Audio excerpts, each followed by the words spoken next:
Thank you. So, purport, translation and purport by His Divine Grace, A.C. Bhaktivedanta Swami Srila Prabhupada Ki Jai.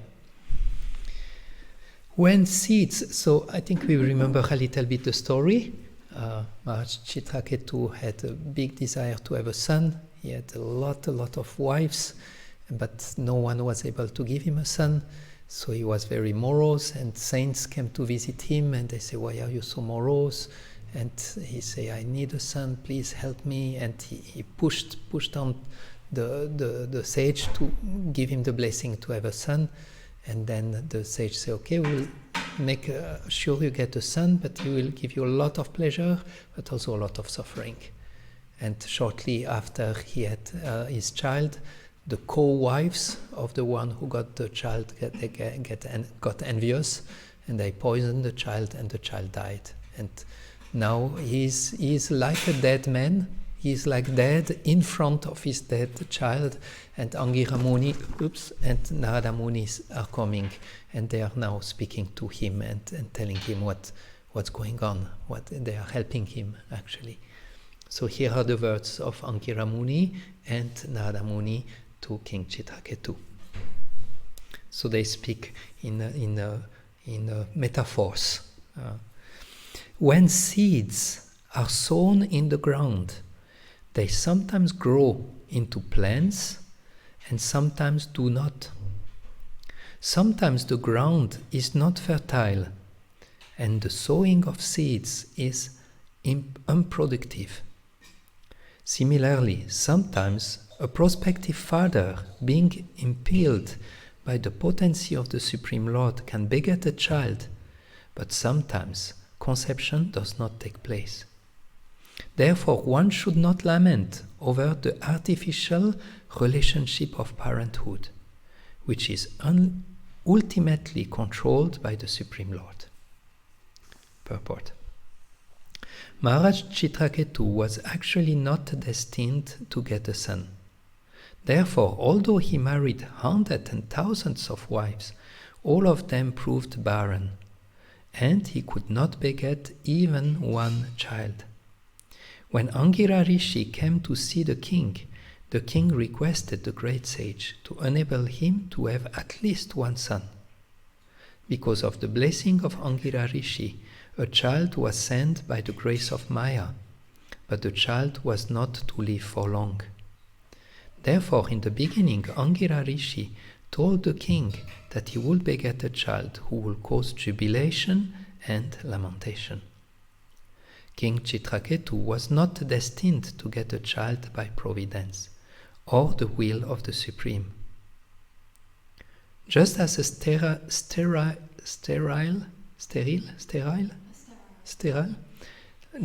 sterile grain cannot produce more grain, a sterile person, by the will of the Supreme Lord, can beget a child. Sometimes a child is born even to an impotent father or sterile mother, and sometimes a potent father and sterile mother are childrenless. Indeed, sometimes a child is born despite contraceptive method, and therefore the parents kill the child in the womb. In the present age, killing children in the womb has become a common practice. Why? When contraceptive methods are taken, why don't they act?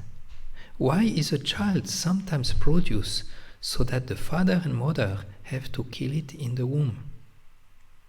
We must conclude that our arrangement of so-called scientific knowledge cannot determine what will take place. What is enacted actually depends on the Supreme Will. It is by the Supreme Will that we are situated in certain condition in terms of family, community, and personality. Those are all arrangements of the Supreme Lord according to our desire under the spell of Maya, illusion.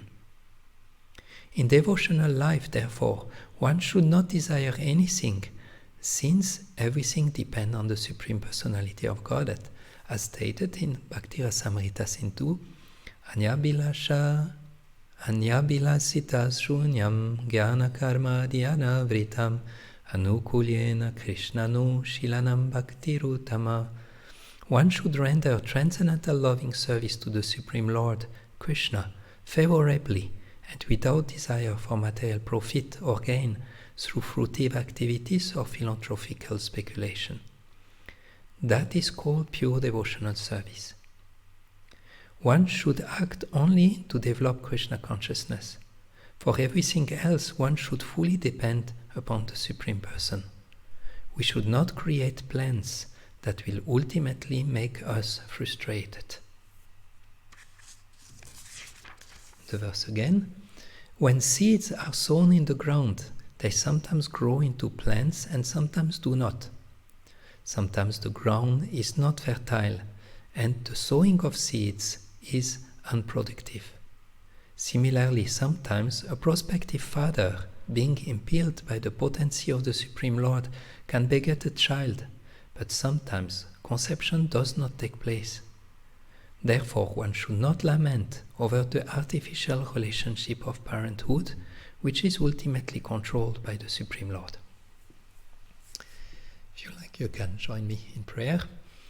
Om Gyanati Mirandasya Gyananshana Sholakaya Chakshuru Militam Yena Tasmai Shri Gurave Namaha Sri Chaitanya Manobishtam Stapitam Yena Bhutale Svayam Rupa Kadamayam Dadati Svapadantikam E Krishna Karuna Sindhu Dinabandho Jagatpate Gopesha Gopika Kanta Radha Kanta Namostute Tapta Kanchana Gourangi Radhe Vrindavaneshwari Vrishabhanu Sute Devi Pranamami Hari Priye Jayatam Surato Pangor Mama Manda Matergati Matsarva Svapadambujo Radha Madana Mohano Jaya Sri Krishna Chaitanya Prabhu Nityananda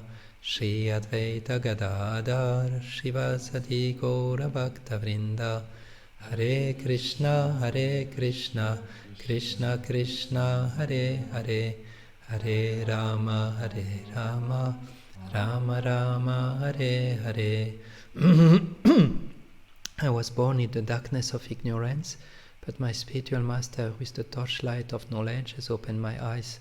Therefore I offer him my respectful obeisances.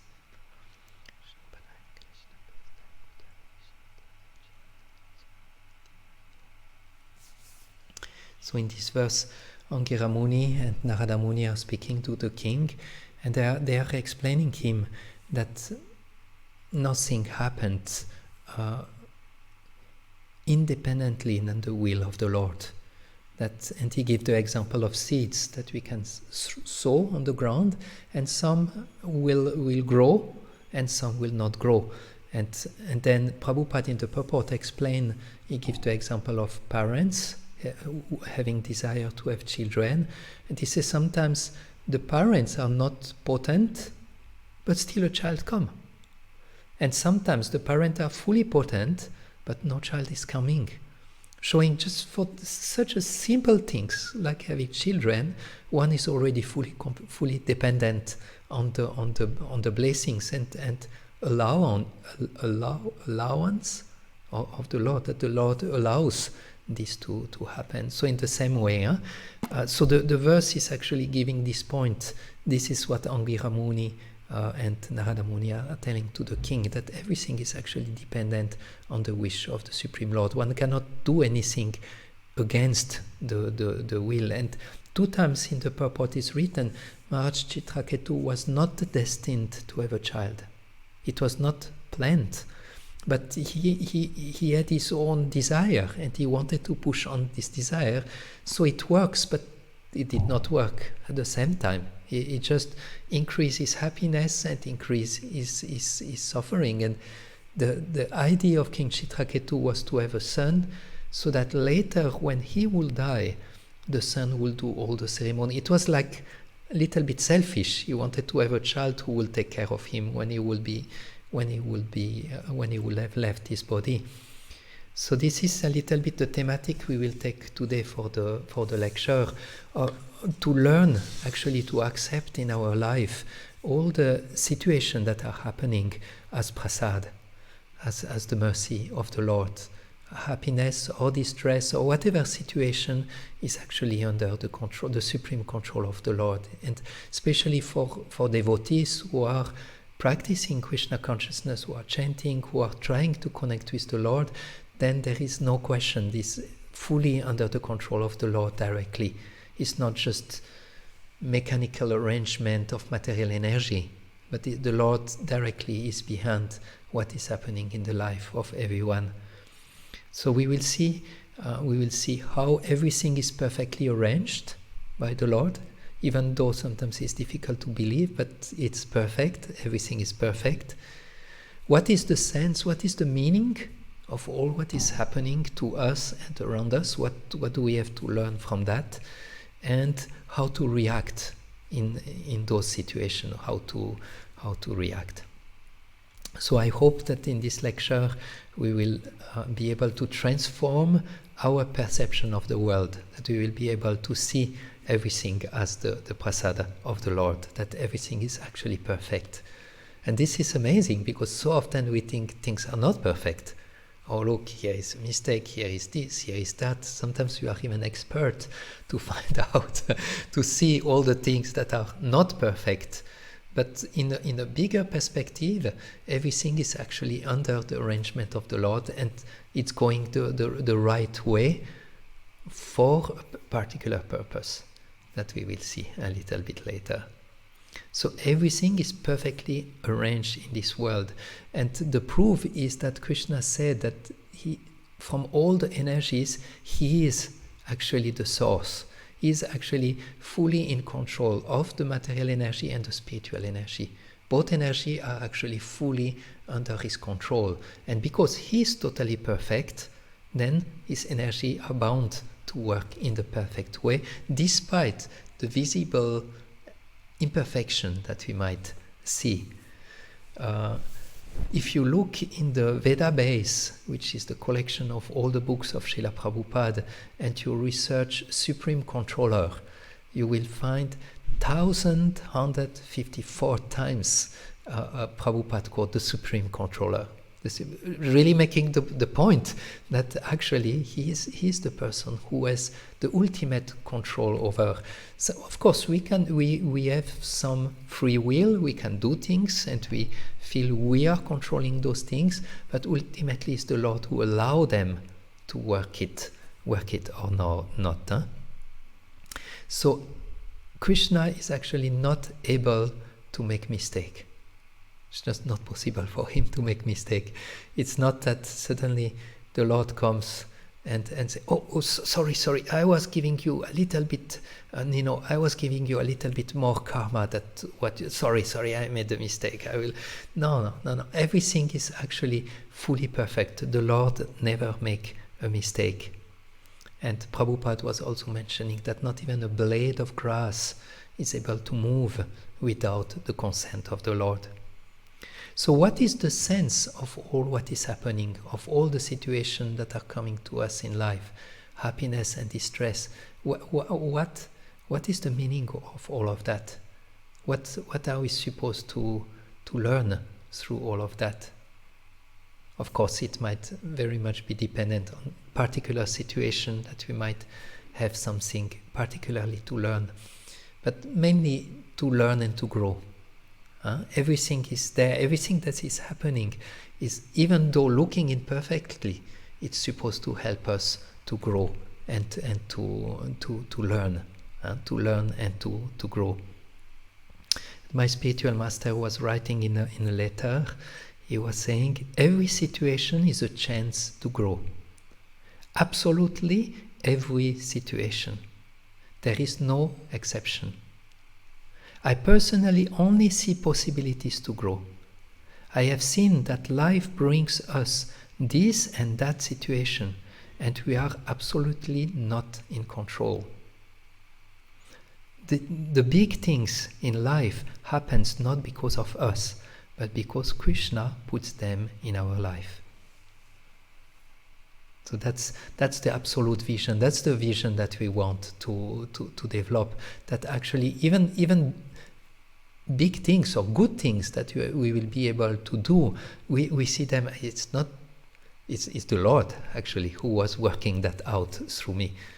I noticed today I was doing the Shila Puja on the altar, and I've done that many times. It's not like I'm a little bit out of practice, but everything was going wrong, despite my willingness to do good, and just the things were just going.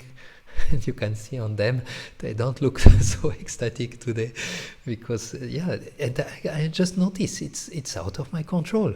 I can just try the best I can, but ultimately it's up to the Lord to make it a success or not.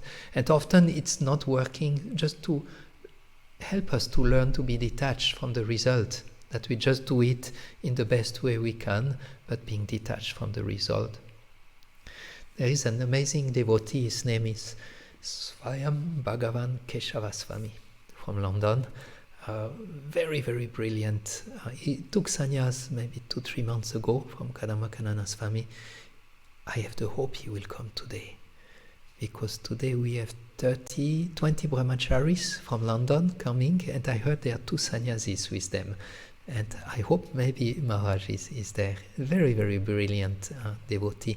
And he speaks about, he gives an analogy that every difficult situation in our life, it's there to wake us up. And he gives the example of, he speaks on how we react when the alarm clock is waking up in the morning. We have few options. One option, we just don't care. One option, we put on the snooze button. That means I will care later, but not right now. And the other option, we are waking up. So also in our life, when difficult situations especially come, we also might try to not look at them, ignore them, or postpone us to take care of them. Or in the best way, we immediately take the sign, take the signal, and work on it. My spiritual master was saying this, Krishna is sending us signal like this in our lives for waking us up, and sometimes we don't want to see the signal. And he was giving the example, you might be driving in a car, and then there is the oil lamp that comes and start to blink, meaning that there is not enough oil, and you might get angry at this blinking light, and might take the hammer of the security things of the car and bang, and then you are free from the blinking light. But that will not work. that will not fulfill the purpose. Therefore, when we have sign, actually we have to learn them and make the adjustment that we need in our life. So the last thing I would like is to read very beautiful purport. This is actually from the 10th canto, verse 51, and it's very, very beautiful. That was written by the BBT devotees. That was when Srila Prabhupada had left his body already, and it's very nicely explained how actually Krishna is helping the devotee. He is caring, he is loving his devotees, and he's helping them to learn, to grow in their life.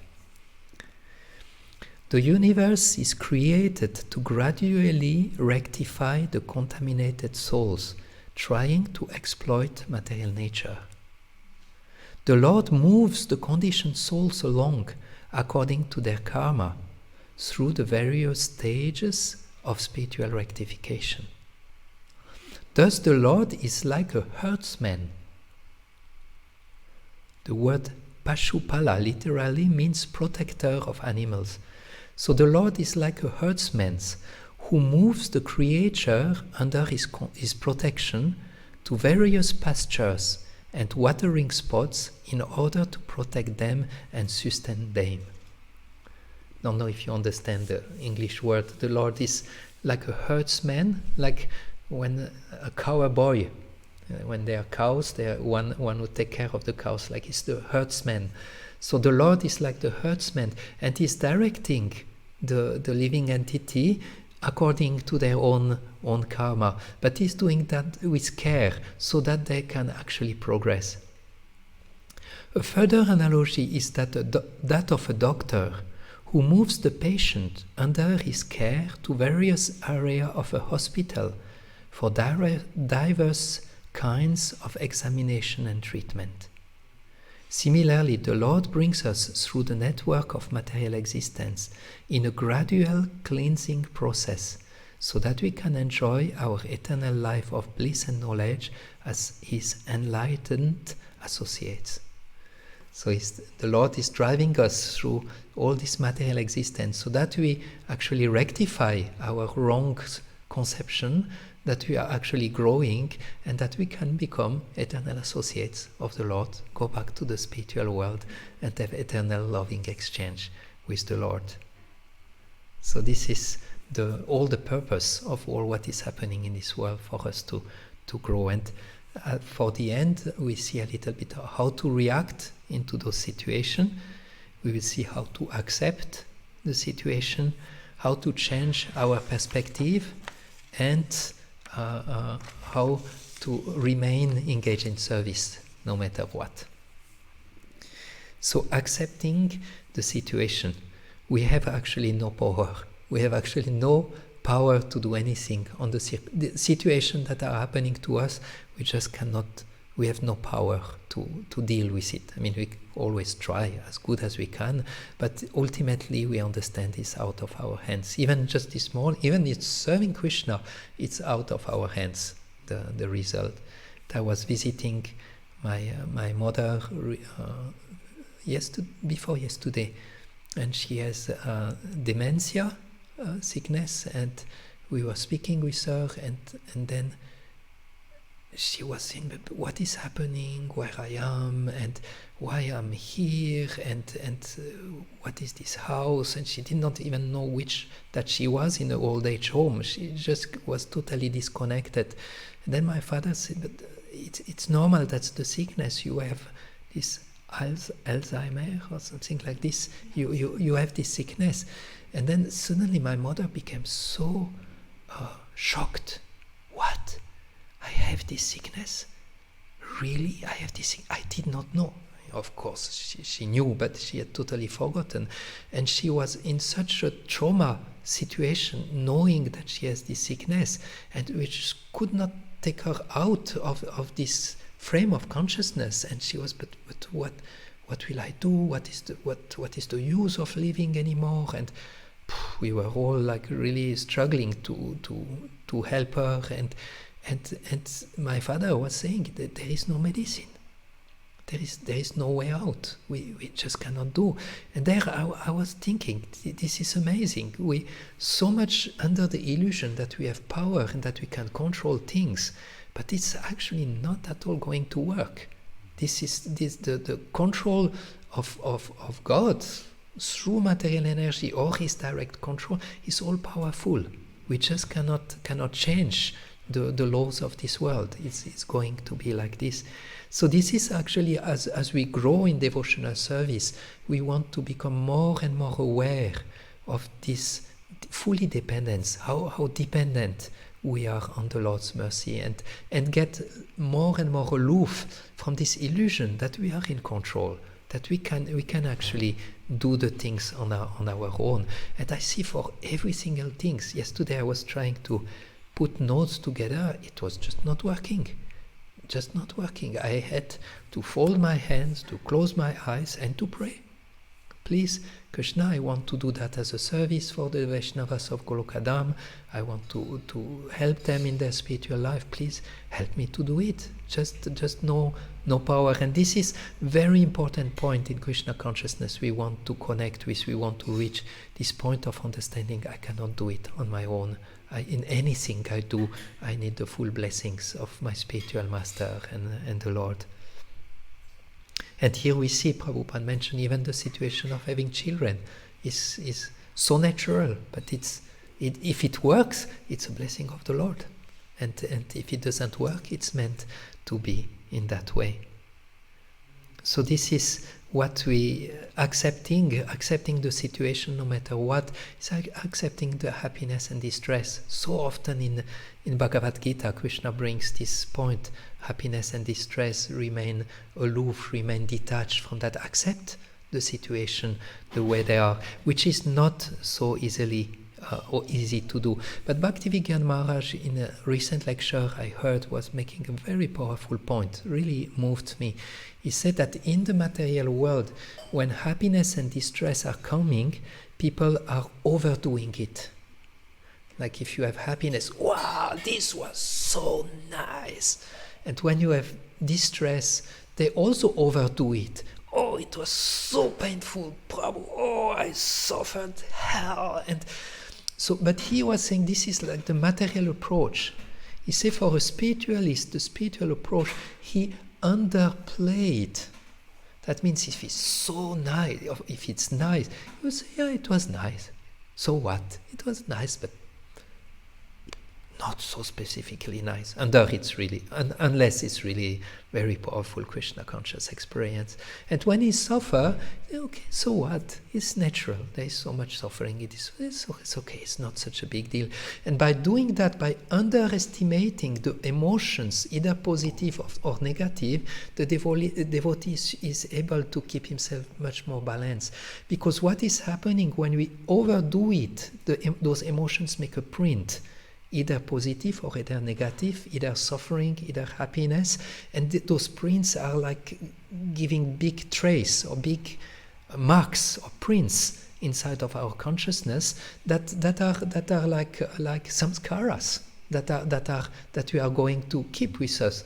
So when we are, wow, this pizza was so good, you just put like a pizza print inside, and as much you meditate and you glorify how the pizza good, the pizza will be there and will puff up in your mind and desire, next day you will say, okay, when is the next pizza? And so on and so forth. Therefore, as spiritualists, we want to underdo those either negative emotions so that they don't put trace on us and we get free from them. And that's a way of accepting in a mature way the situation that are coming in life.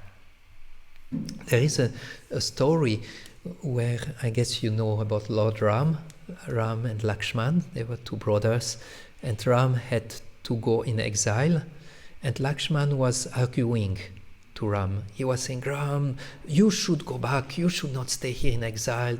It's wrong what father told you. Anyway, father has left his body. Let's go back. And they had arguments. And Ram understood, okay, I have to cool my brother down. So he said, okay, let's go to bath. Let's go to the river and take a bath to cool down.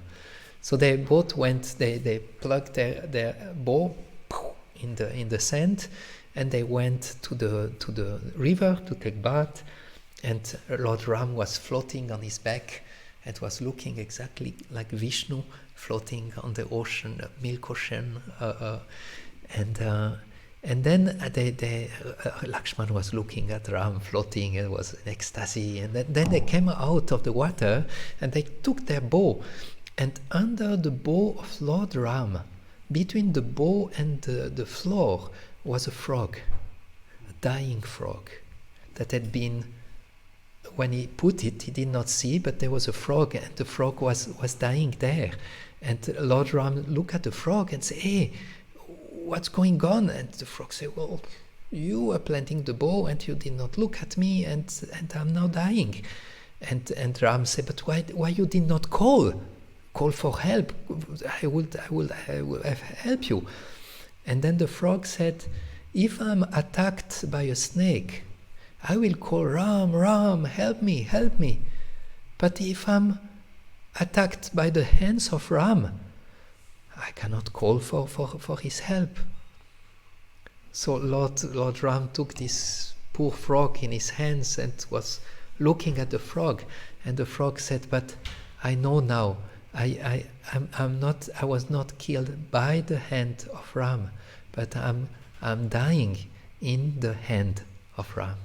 And the frog was very happy, smiled and left her body. Meaning that also the frog was just accepting.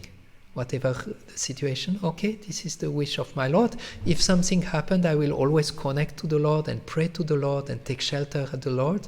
But if something happened, it's anyway in the hands of the Lord, so I just accept the situations. So now we see a little bit about changing perspective in those situations. And I heard recently something that really touched me from His Holiness Kadamba Kadana Swami.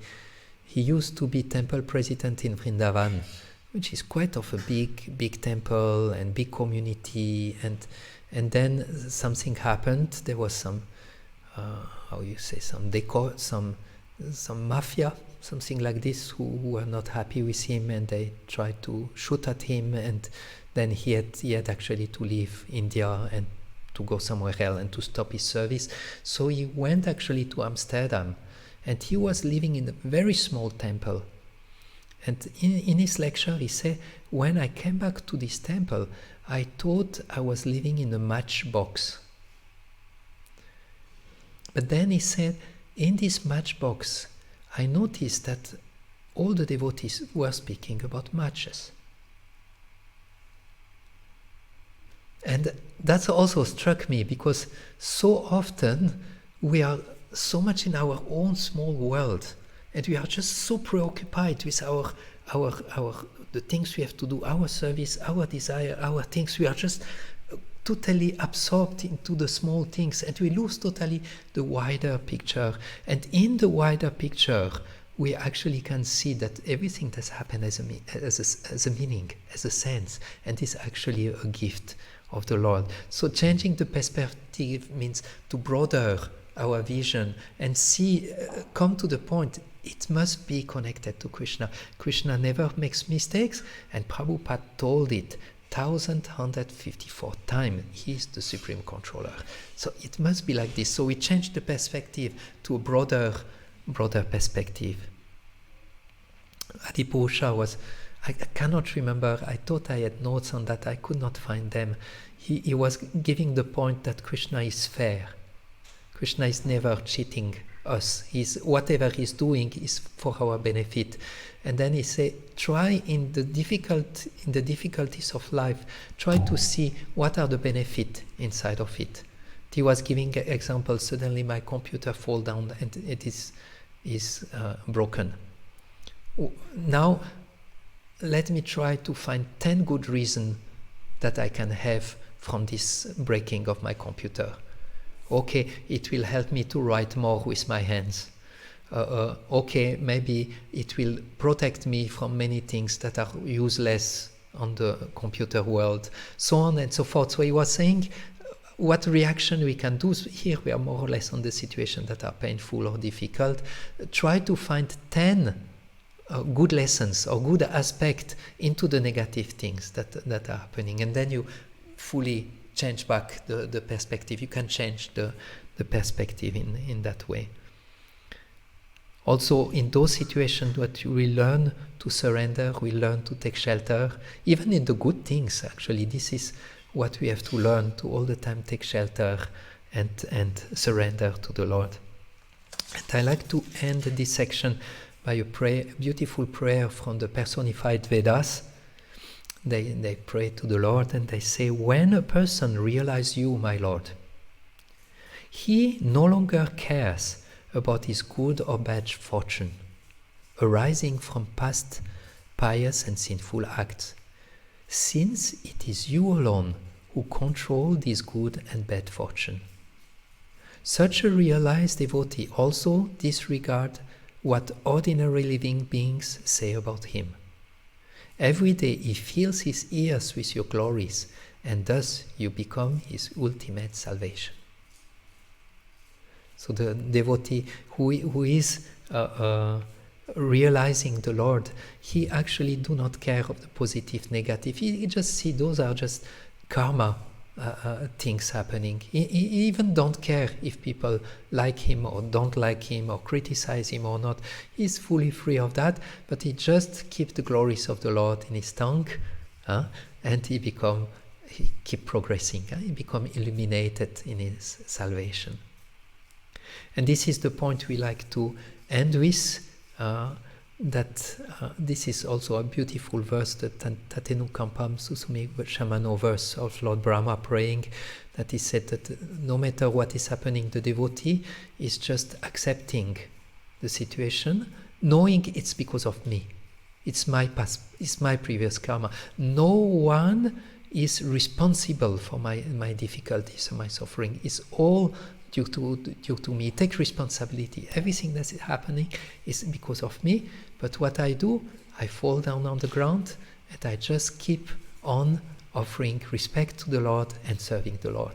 So this is the Vaishnava way. No matter what is happening, we don't make it too big, and we just actually keep serving the Lord. Tolerate the situation, taking responsibility for the situation. It's no one else than me who is responsible for what is happening, and we keep serving the Lord. So I like to end with this keeping serving the Lord. And first of all, I would like to say, as devotee, we have to remember that service is a privilege.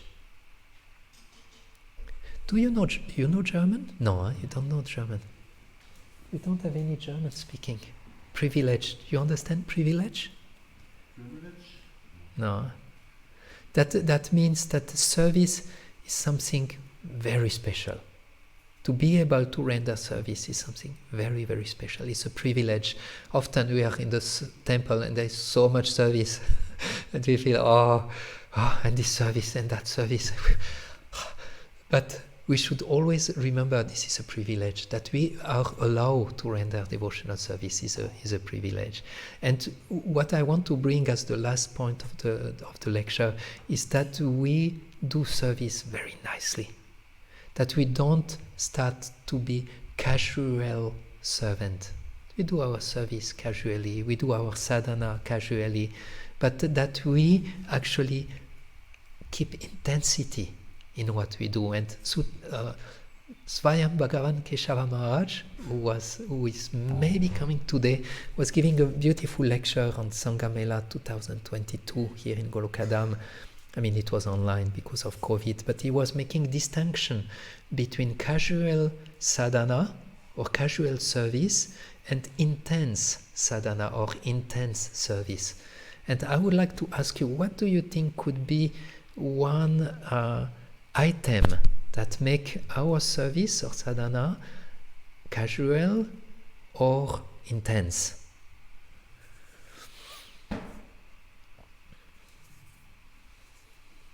Mm-hmm. Understanding what is my goal. Okay, very good. He said actually the motivation that we have is, say, in casual service, the primary motivation is fulfillment of my desires.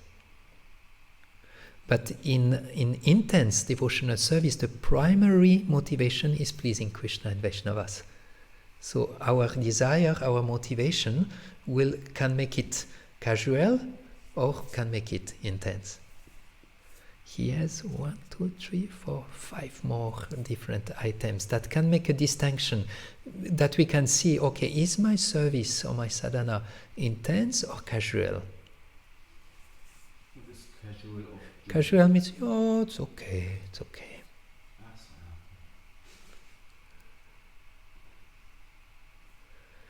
Get any thoughts? Being like too self-absorbed in one's own head and problems and stuff. Okay. Yeah. And what is happening actually when we are too self-absorbed, we will not think more of Krishna. Or we will do our service, but we are just thinking of us. We are self-centered, and that will be, we will not prioritize actually Krishna consciousness so well, and that will make, we are casual toward Krishna. We are not intensely striving toward Krishna. He said something, for example, and especially that's connected to sadhana. He said, if our sadhana is casual, we will multitask. We will do our sadhana, but we do something else. We are there with our beads, but we are doing something. But when we are actually want intense devotional service, then we will prioritize. We will give a special focus. We'll give a special time for our service or for our sadhana that we are doing. If we have a casual approach, we will always find excuses why we cannot do this, why we cannot do that, or why I could not chant so well yesterday, or something like this. But if we are for the intense devotional service, we will have spiritual ambitions and hope for doing very nicely. If our service is casual, we have no quality remembrance of our goal. But if our devotional service is intense, we find absorption, relationship with Krishna in our service and in our practice. And if we are casual, our mind frequently wanders, and I'm happy. I'm okay that the mind wanders everywhere. It's okay, nice. That's casual. But if I want it intense, then I actively and enthusiastically try to control my mind and bring it back to Krishna. So I thought to end with that on our devotional service. No matter what is happening, we keep on doing our devotional service, but we want an intense devotional service. We don't want the casual one that will not work much on us. We want quick result. We want to have quick progress in Krishna consciousness. We want our practice to be potent. So that was for today. The point was actually coming to this verse from Angira Muni and Narada Muni, who were telling that everything is under the control of the Lord. That even if you have good seeds in an impotent floor, they might grow, or it is actually up to the Lord if it will work or not. And then we were seeing how everything is perfect, how is everything perfectly arranged by the Lord, despite our seeing of imperfections. And we were seeing of what is the meaning of all of that, what do we do with all those situations of life, and then at the end we had of how to react on those situations of life, acceptance, changing of perspective, and keeping doing our service. So that's for today. I wanted to speak also about Bhaktivinoda Thakur, but maybe I can see if you have any questions or any comments on this part before I want to speak about Bhaktivinoda Thakur. How can we intensify our desire to practice our sadhana, most specifically our reading?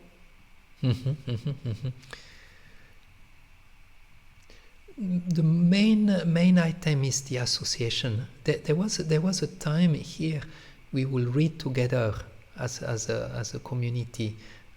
We will come from 2:30 to 3 in the library, and everyone will take his book, whatever book, and everyone will read for his own. And we would actually, I loved it very much. Somehow never lasted long, because then slowly devotees stopped to come, and then I kept going, sometimes alone, but then I felt okay, I can read alone in my home, and it's also okay. But that was actually a very powerful experience, to just be together and read. And I know in the how is it called in New York, the temple in New York, the Bhakti Center in New York, at the time, that's long ago, that's 15 years ago or like this, the brahmacharis, they will take 1 hour in the morning, they will read 1 chapter of Bhagavatam, and then they will take half an hour to discuss what they were taking out of their reading together. So that was very nourishing and very, very, very inspiring for reading. But mainly when you are in association of devotees who are reading and who are sharing, who are remembering what they read, and they can speak about that, then it gives you some strength and some desire to read. But when you know that's something that is important for your life, and you tend to not have the strength to do it, something you can do that is powerful, schedule it in your day. Schedule it. Sometimes we take breakfast, and my wife asks me, "So Gaurahari, when will you read today? Which time will you read?" Said, oh my God, yeah, right, I need to read. Okay, I will try. Okay, I have this meeting. Okay, 4:30 to 5, I book it to read. So this is actually something very powerful that helps us to make the priority, because we know deep inside this is a priority. This is something we need to take the time for that. I heard Swayam Bhagavan Keshava Maharaj recently was speaking about making time. Even in Kurukshetra, the war is ready to start. But Arjuna take the time to go in between the two armies and to watch and to hear Srimad Bhagavatam. He knew that's important. I need to do that. I cannot just go and do the fight. It's important. So in the same way, devotee needs to understand we need to take proper time for our spiritual practice, reading included. So sometimes I did not have time. He said that recently they were driving in the car and suddenly there was no fuel in the car. They were coming to the end and Maharaj asked, but why you did not put fuel in the car before we left? And he said, sorry, I did not have time. Doesn't make sense. Then you have to make time now. Or he give the example, I give you a frozen pizza and you are hungry, you are so hungry, and say, but it's frozen. Say, sorry, I did not have time to make it warm. Useless.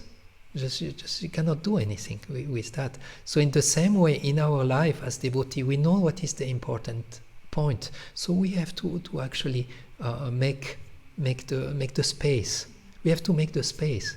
It's saying in Ayurveda, it is said you should fill up your belly half of food, 1/4 of water, and 1/4 of air, of space. And he say when you have air inside, then digestion can go proper. If you fill it up and there is no space for air, then you will not digest and you will not get the benefit of the food. So you have to give like space. So in the same way for us, we need to give like a good amount of space for our spiritual practice. And the best is to schedule them. And when we are in association with devotee, usually because they speak about Krishna and we hear, and usually we get the impetus for reading. And sorry for speaking long on this. Okay. So we speak a little bit about Bhaktivinoda Thakur. I think we have heard a lot already, many years. I mean, now practicing for so many years, and every time we hear and speak about Bhaktivinoda Thakur, who was a very extraordinary person. I heard that when he was 3 years old, he wrote his first poem, and when he was 6 years old, he started to give lecture on Mahabharata and Ramayana. I don't know to whom he was lecturing, if it was with school friends or elderly, but he started actually to speak on Ramayana and Mahabharata. He was like just an amazing person, extremely qualified, academic, extreme intelligence, extreme ability. And what moved me the most was how he could combine spiritual and let's say material dharma. We all have different dharmas. Like we were speaking in this course, one can have the dharma of a husband, and one can have the dharma of a father, and one can have a dharma towards society. So we might all have different type of dharma, but one could ask, should I be a father or should I be a spiritual man? Should I do Sanatan Dharma or should I focus on my other dharma? The answer is, be a spiritual father. Should I be a mother, or should I be let's say, working for the state, or be a spiritualist? Be a spiritualist working for the state. And that was Bhaktivinoda Thakur. Even though he had 10 children, he was, his schedule is just beyond the world. He was sleeping 2-3 hours most of the night. He was writing poems, writing books, chanting, and he was eating just little, sleeping just little. But he would go and work for a few hours as a judge in the court, and he was just so loyal and just so sharp and just so right that everyone was impressed. At that time, it was India was under the government of England,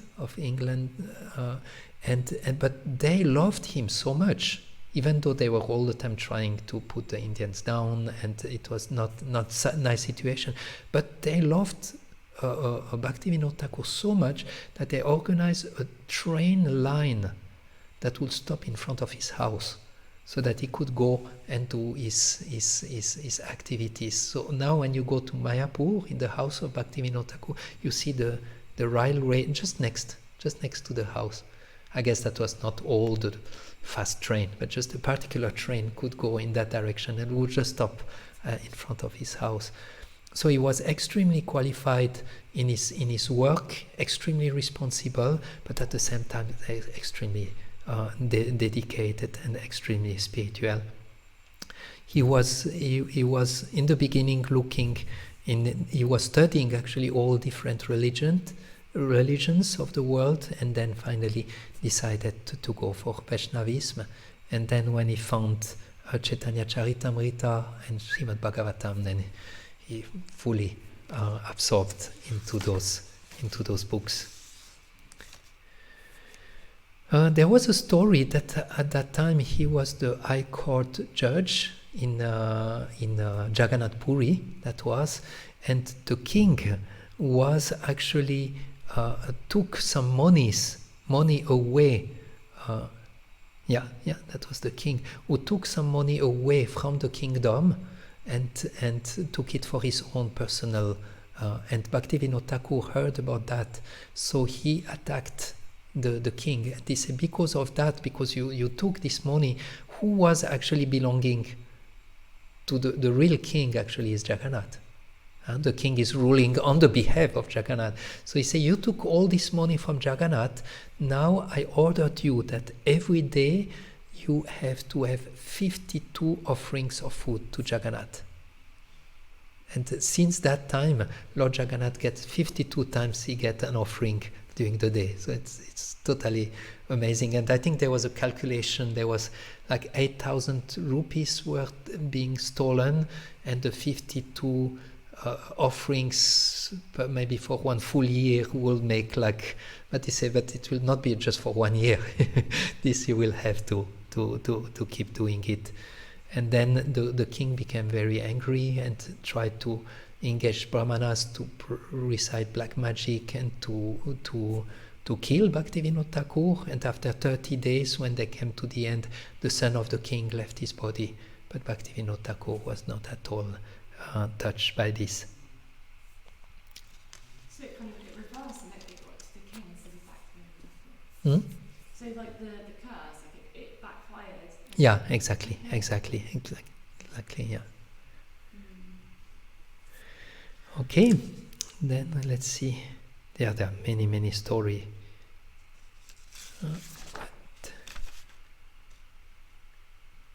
Maybe you like to tell us something. What that you know about Bhaktivinoda Thakur? Anandamai, you know something else you like to say?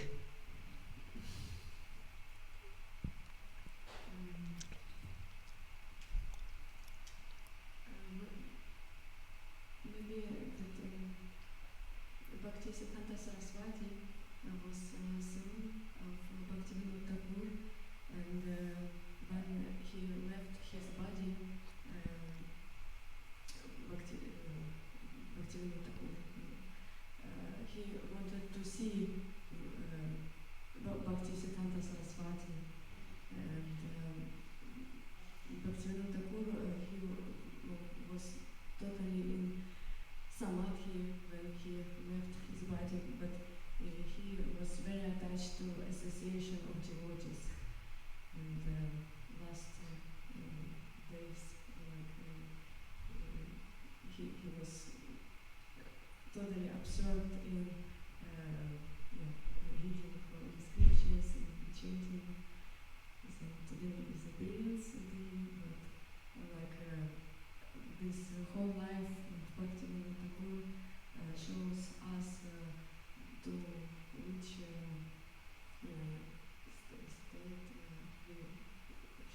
who come in which direction. Show the state of absorption we should desire to be in. Yeah. Actually, when Bhaktivinoda Thakur, I had actually prepared. I wanted to read one song of Bhaktivinoda Thakur because he wrote like huge quantity of song, amazing, and he was very merciful. He wanted really people to understand, so he just took the philosophy of Krishna consciousness and placed it in songs, because he knew by songs people will be much more. It will be much more easy for them to receive the philosophy of Krishna consciousness.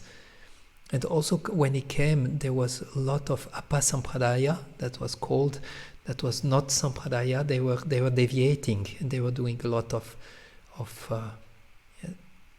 adharmic, like irreligious or how you say non-ethical activities in the name of Krishna consciousness. So then people will think, oh, Krishna consciousness is not good at all. Look at those people, what they are doing.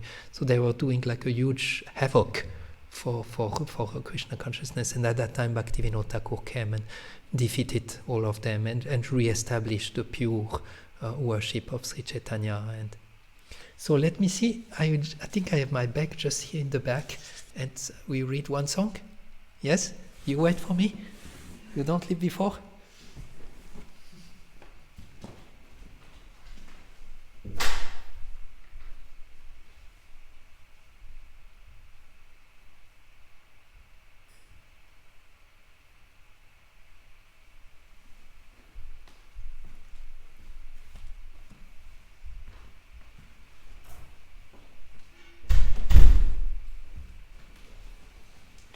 We'll not sing it, we'll just read the translation because time is already. But I had the desire to sing some songs today. I thought maybe from 4 to 5, something like this. If someone like to join, we can. Yeah. What kind of like adharmic things were people doing? Like for example, some they were saying, some of those Apasampradaya, they were saying you can be a servant of Chaitanya Mahaprabhu only if you are born in a Brahmanical caste.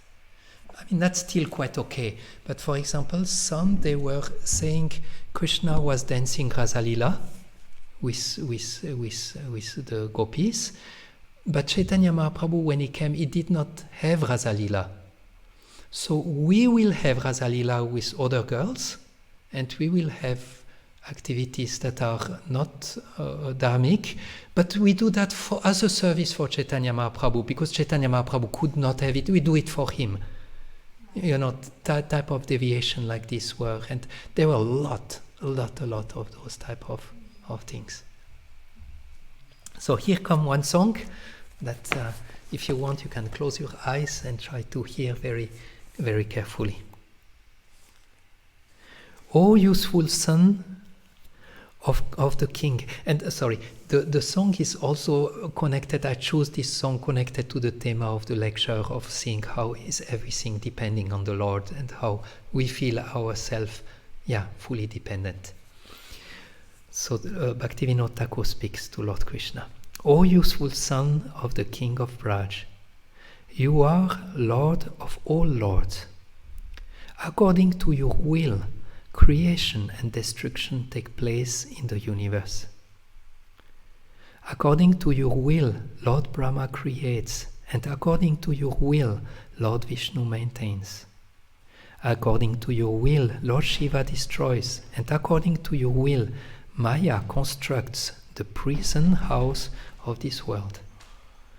According to your will, the living beings take birth and die, and according to your will, they meet with prosperity and ruin, happiness and sorrow.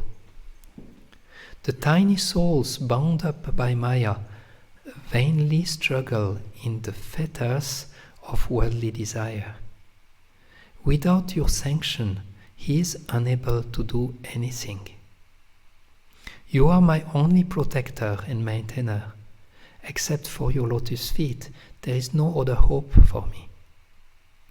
No longer confident of my own strength and endeavor, I have become solely dependent on your will. Bhaktivinoda is most poor, and his pride has been leveled. Now, in accordance with your will, he lives and dies. Srila Bhaktivinoda Thakur ki jai. So, thank you. Today we have those 25 brahmacharis coming. They will arrive, I think, around 12, and they want also to have a Pushpanjali for Bhaktivinoda Thakur, so we will gather flowers for them. And when they come, 12:30, according when they will arrive, we will have a little ceremony of offering flowers to Bhaktivinoda Thakur. And then most probably they will do some kirtan and like this. Most probably, I'm not sure what is their plan. They will stay with us for lunch, and then in the afternoon they will drive back to Radhadesh. And yeah, if someone is interested, I will say from 5 to 6 I will be here and will sing some of the songs. And if someone would like to join and sing some songs, will you still be with us? No, I'm leaving in the morning actually. Okay. If you have sometimes, if you are traveling or like this, and you look at some of the prayers of Bhaktivinoda Thakur today, just read them. It's very, very, very powerful, and especially on Aperients Day or Disaperients Day, to read the prayer. It's like offering them homage, offering them respect, and they are very, very present, and it's very powerful. Thank you. So, Garantarat Srimad Bhagavatam ki jai.